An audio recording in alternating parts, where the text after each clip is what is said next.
To my fellow African diaspora, a very good day to all of you. My name is Ambassador Arikana Chihombori-Quao. Over the past couple of days, I've received many messages, emails, phone calls, and video clippings of the abuse that is being meted to our fellow African diaspora living in China. I've watched in horror Africans roaming the streets of China with their possessions after being evicted out of their homes simply because they are Africans. I've watched in horror Africans roaming the streets with their suitcases and at times with nothing at all, roaming the streets after being thrown out of their hotel rooms simply because they're Africans.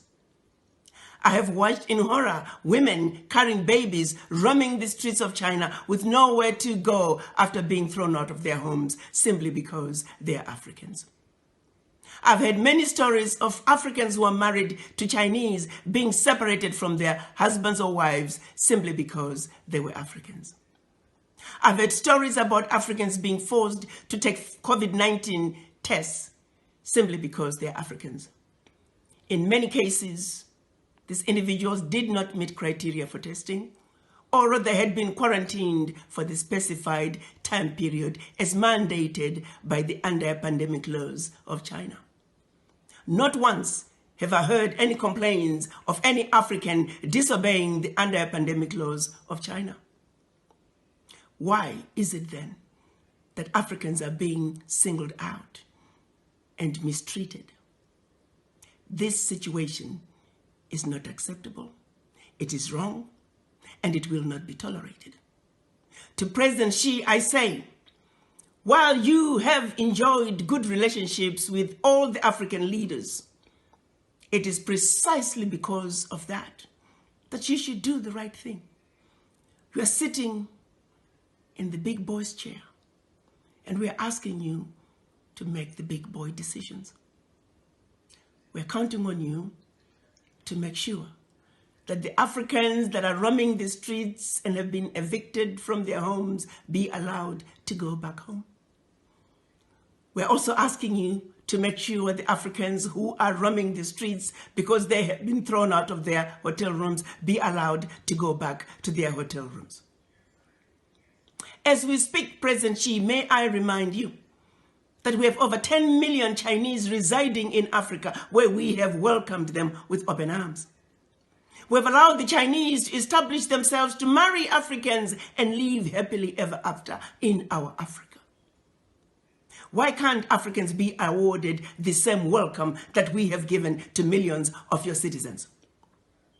What is being done to Africans in China is deplorable, and the world cannot stand by and allow it to continue.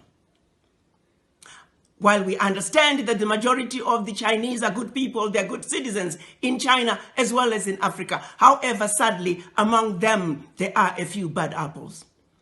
A few bad apples that have chosen to give China a bad name. A few bad apples that are making China look bad in the eyes of the Africans. This is a situation that cannot be allowed to continue. President Xi, you are a good man. And we would like the relationship between China and the African governments to continue unabated.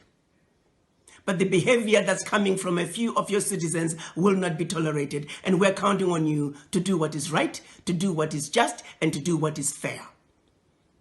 The Africans are no longer going to tolerate this abuse. From the Chinese or anybody else for that matter.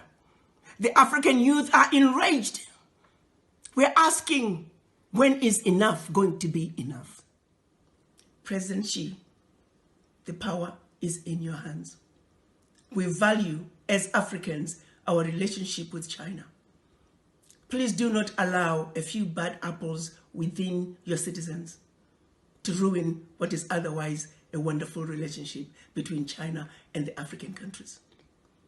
As a united citizens, as a united African citizens in the diaspora, we are asking you, President Xi, to do what is right, to do what is just, and to do what is fair.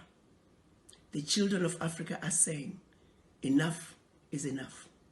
The abuse of Africans at home and abroad, be it in China or on the continent, has got to stop. You may not be aware of some of these abuses, but as a united African citizenry in the diaspora, we hope you will receive our message in the spirit with which it is being delivered to you. You are a good man, President Xi. We trust you will do the right thing. I thank you.